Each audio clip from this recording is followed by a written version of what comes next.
Hello and welcome back to Matt Clewes and today I am, or today, tonight, whenever you watch it really, I'm joined by Starling. Hello. Hello. How are you? Well, I was just doing fine, on this pleasant day, and then you were hilarious. So, yeah, no, I'm doing well. Doing, Good. I'm just being honest. That's what I'm saying. It's Friday night. So okay, I think it was the Kent chat, so it got me going. yeah, Yeah, let's get this out of the exactly. way first because obviously I'm currently living down in Bournemouth at the moment, which seems very far away from home. Well, it is actually. It's 3 hours, but um, and then I noticed, or I sort of saw, obviously, on your Instagram that you've been like putting in your location as like Margate, Ramsgate. So It changed. I know where that is. So you are living in my home county, and obviously you're loving it. How's Kent for you? Do you know what? I'm loving it because as a kid, I was in the kind of like a real young kid. I mean, like 7 or 8. I was in like Kent, Surrey, kind of that area, and then I moved to London for literally like 10 years. So London was my home, Yeah. you know what I mean? But now I just moved last year. I am loving it, and at the same time, I know no one because I didn't realize I was moving in a pandemic. So I'm literally just down on my own, like, oh, I should really make some friends. But I'm like, oh no, but damn it, we've got this terrible virus that's going to haunt us. So yeah, I've been here for like a year, and I probably know about 3, 4 people. Now Well, I know you. So I was gonna say if I'm down, I'll let you know, and like yeah, we can do a thing, and we can like. What have you like discovered where you are in terms of the Kentness? What have you found? Anything? you know what? This sounds really old fashioned, but I've discovered walking. Like the Kent Mhm. Downs is, I mean, you know this. The Kent Downs is like breathtaking. And the seaside is obviously amazing as well. I literally live 1 second from the beach, literally on the road by the beach. Yeah. So that's awesome. And the water, and I'm like, oh my God, it's the sea. But it is the Kent Downs that I was like, holy bananas, it's so beautiful. So I would say I'm loving the nature of Kent, but to be honest, I've got nothing else for you, mate, because Matt, there's nothing that's open. So You know what? fear of nature. I was gonna say like, have you like I don't know, driven like 20 minutes down the road? Have you like discovered anywhere else? But maybe you haven't just yet. Because I was gonna say maybe go check out Broadstairs. Canterbury, yeah, oh, Broadstairs a vibe, man. I'll walk there almost every day. Do you? Yeah. Amazing. Ramsgate to Broadstairs is a nice walk, let me tell you that much. But Broadstairs is a vibe, and you can get little things like ice cream. But honestly, genuinely, I still don't even have my favorite coffee shop because nothing is open. So please, anyone listening, give me recommendations. Yeah, I'll put some feelers out there and we can sort something out for sure. But anywhere, so yeah, we've got Canterbury in here. We've got I don't know. Have you probably actually? There's no point because you probably haven't even gone and been able to go Yeah. anywhere. Actually, now you mention it, not only Canterbury, Whitstable. That was a vibe. Yes. Beautiful. I felt like it was the posh Hampstead of Kent. Do you know what? Yeah, because you go. Am I right? Yeah, pretty much. And like if you go there in the summer, on a really hot sunny day, you feel like you're in like the south of Spain. Honestly, like don't do it. I You believe. can walk along the Trust me. front. You've got like little huts selling like various different fish you can get and chips. Oh, it's just yeah, Oh, it's such a vibe, isn't it? it's so Yeah, good. Kent's got a lot to offer. We should be like an advert. They should pay us. Kent County Council should pay us. A lot of K's and That C's was in a there. tongue It's twister. dangerous, isn't it? Yeah, that's what I thought. We'll sort in the summer. We'll sort it out. We'll readjust address that in the summer. But let's talk about the music, of course. Well, what have you been up to? Like, what's been keeping you busy in the last year? Do you know what, Matt? I'm going to say what hasn't, because at first with March, like the lock that we thought was going to be 3 months, and now here we are a year later. The lock, I was like, oh my God, I can't tour America, and oh my God, I had these plans, because this is my album that's coming out. But apart from like, so that was painful, got over it. I think the whole world was like, what, that panic Yeah, phase. So after that moment, I'm not gonna lie, like some amazing stuff has been possible. Like for instance, I found this software, me and my producer, that we could remotely mix. So we finished the record at a distance, remotely mix because I couldn't go into studios obviously. yeah, And it was like I was in his computer just because the software is like it's immediate, so I can say, oh, try this, do that, da-da. And so we actually finished the record remotely, so that took a couple of months. And then after that, we just found our partners and our team, and the whole thing with labels and managers and all that. And then we've just been starting to trickle it out. So I'm not sure if you're playing the people, the songs, but Swoop's come out, No Leaders come out. We've got obviously lots more coming out this year. So we're actually trickling the album. So every song's a single, and that's a lot. It's like 11 singles. So Yeah, it's a lot. So how how much have you been working towards this album? Like, when hopefully we'll see it soon. But how much work has gone into this album? Like, how much of your life has gone into this? Oh God, that's an emotional one, because you just want to say everything. Yeah. In terms of the process started in LA, in a place called Silver Lake in LA, with Bjork's producer about 18 months ago, maybe almost 2 years now. It was middle of 2019. But as an artist, let me say this much. So I've been in the game, if you like, for almost 5 years. So like end of 2015, I got discovered in a bar by a band called 07. And then from there, I got a record deal and blah, blah, blah. And that is very ironic. Let me tell you for why. Because, Matt, I had no confidence, and I didn't think I would be a singer. I was just like, I'm just working in this bar. And, Yeah. But somebody asked, do you want to sing, Harriet? That's my real name. And I was like, I mean, sure, but my voice is going to shake. But what no one knew is that when I was younger and listening to bands and stuff, I'd always sing in the house and be like, oh, I want to be a singer. But I just didn't, I don't know, I just felt like my nerves were just stronger than me. Do you know what I mean? So I was going to like F it up. Anyway, I sung, and then I got noticed. And then within 6 months, I got a record deal. So that was like 2015, 2016.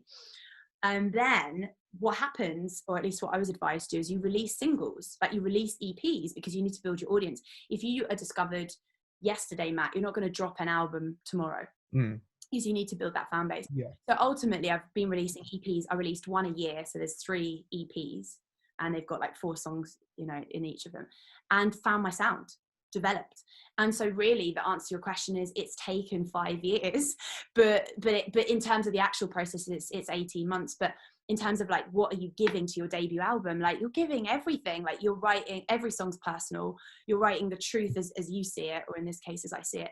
And then you're trying to find the right producer. So that was a journey I feel good about it, but that was, it was quite the journey. Yeah. It sounds like you're in like a really good place then at the moment, and you're just really like buzzing to get it out there, really.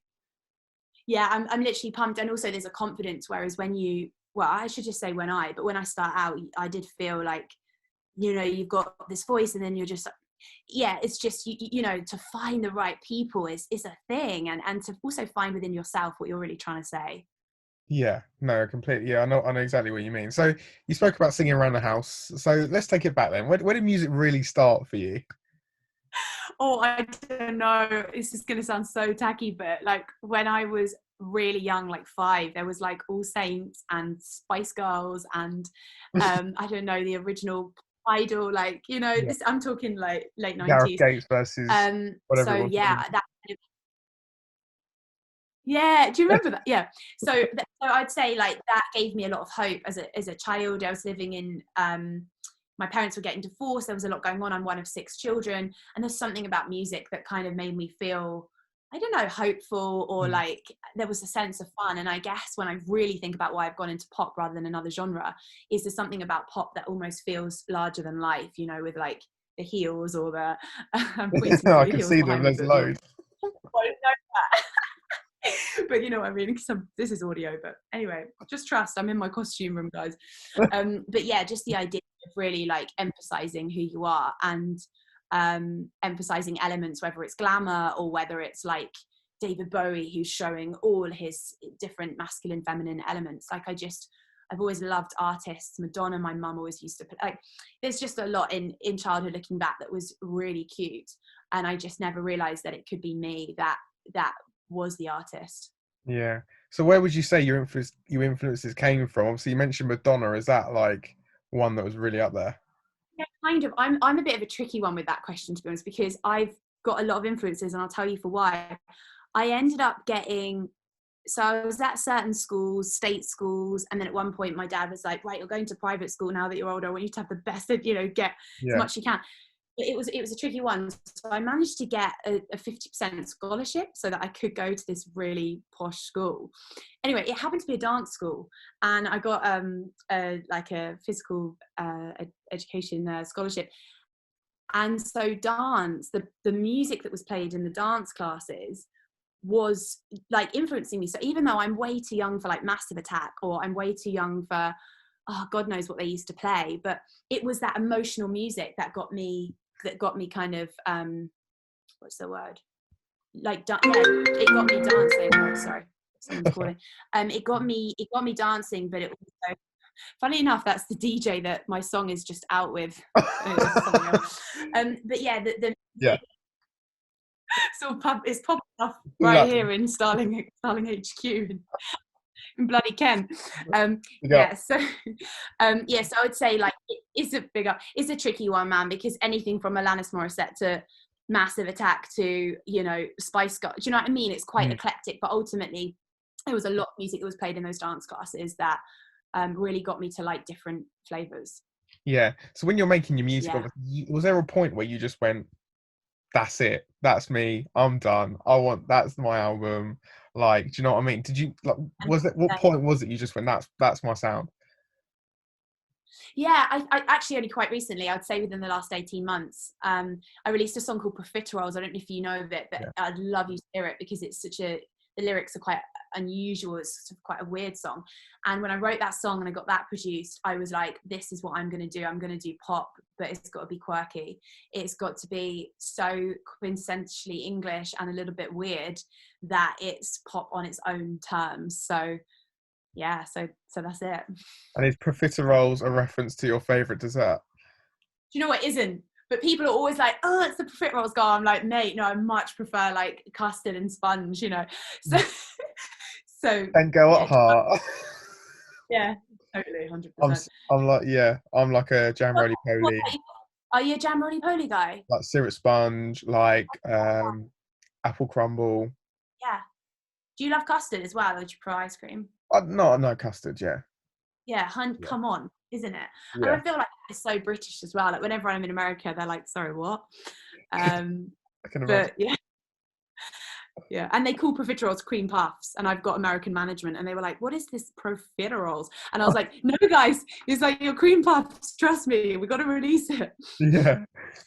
So you've been doing quite a lot like non-music things as well during the last year as well, like on Zoom So, and things like that, which is great, obviously. So talk to me a little bit about that. yeah, there's a couple things about me. I kind of want to talk about my dancing and how much I have a physical trainer and all that stuff, but really I think what you mean with the Zooms and all the talks that I've offered is that I've really, over Instagram, I've really stepped up as a mentor. So I've always wanted and have done so to help musicians. And so kind of how it sort of began was I had tweeted that I'd struggle with anxiety, and to anyone who's anxious, don't give up. Like, you will get there, and you know, you will beat anxiety. It's not going to get the better of you. And this one girl replied and went, oh, no way, I need to hear this. Can you give me advice? We DM'd, and she ended up coming to my studio, and I helped her with her anxiety. And then she 6 months later released her first record. So I was like, oh, this is a thing that I'm either, you know, good at, or something that I love to do, is facilitate people's growth, you know. So anyway, it then sort of was on and off a bit of a charity and just doing as much as I could, and then it became a bit of a company, in that you can pay for one of the programs that I run called Inevitable Success. And now I've stepped into the space which is not just musicians, it's all creatives, and it's basically teaching a creative how to live off what they do. And the problem we've got so commonly is not only are artists undervalued, so it's kind of like, oh, you're a singer, you can sing at my wedding for free. It's like, no, you know, like this happens, all this undervaluing on so many levels happens all the time in culture. But it's more than that. It's about going, how do I get seen when there's so many people? How am I going to cut through the noise? How is my art or my voice or my book or my film, how is that going to get noticed? So that's the course I now run. I do it every Tuesday. Amazing. No, that is Yeah, amazing. and it will open again soon if anyone's listening. And yeah, if anyone's listening and they're like, oh, what is that? It's jointheplatform.com. So the platform is the company, and it's just literally join theplatform.com. And I'll be launching again in March, and there's normally just about 10 people, so it's pretty intimate. That's amazing. Yeah. So Yeah. make sure you obviously go and check that out if you're listening as well. Now I saw a video that you probably, but I think it was you posted like last summer, but I've been, as you do, scrolling through Instagram, and saw you having a little go, a little hula hoop. Um, Love it. I don't know if you might remember that. Have you got any like secret talents? Like, because that could be a secret talent. My God, a secret talent. Or any like party tricks. What are you thinking? Well, this feels just so good. It feels, sorry, say again. I was This gonna, this feels really lame, but I can like walk in a back bend, so oh, okay, I can not only do not only do the bridge or whatever the hell you want to call it, the crab crab, was it? Crab? whatever. Yeah. Let's just call it the crab. But I can actually walk from one side of the room to the other. So, I mean, there is that. But in terms of hula hooping, yeah, I do my emails while I hula hoop. That is techers, if I say so myself. That is good. I like that a lot. Or vanity because I really want to have. So, I like yeah. that. That's cool. That's So cool. yeah, probably Good. it. Right. Game time. I told you there was going to be a game. Yeah, It's come on. called Object Alphabet. And the aim of the game is to pick up as many objects in the room you're in 30 seconds, beginning with one letter that I give you. Okay, I'm so up for it. Also, plus I have loads of stuff in this room. Okay, well, I'm hoping you have enough stuff with the letter that I give that I've got for you. Cheers, I hope so. Right. Okay. You've got 30 seconds. So there it is. There's the stopwatch. And as soon as Well, I I'm nervous already. Okay. it's all right. It's got to be fine. Right. As soon as I say go, well, as soon as I say the letter, go. Right. And we'll come once you pick up all your objects and then we'll come back to it at the end. Right. So in 30 seconds, you've got to find as many objects beginning with the letter D. Okay, Go. now. Right. We're off. Let's Oh see. my god. Oh my god.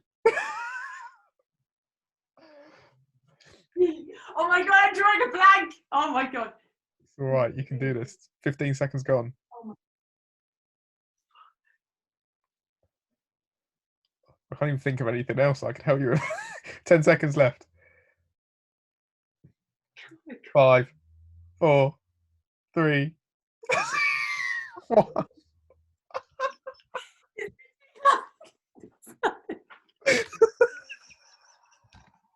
I wish there was a 360 camera.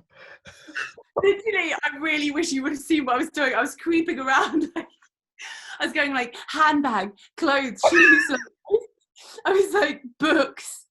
Oh my god, oh my god, how has that happened? Okay, let me think again. Can I go over time? No, probably No, not. do you want another go? Do you want another go? Give me another letter. Let's I'm just trying to think of what might be in your room. Like um okay, let's be nice. Okay, you've got 30 seconds beginning to find as many things. You can only find one of each, if that makes sense. So if you had like two microphones, that's only 1 point because it's still a microphone. Okay. Okay. I'll give you the letter Yeah. S. Go. Okay, amazing. I feel like I've been a lot nicer to you there. Love that.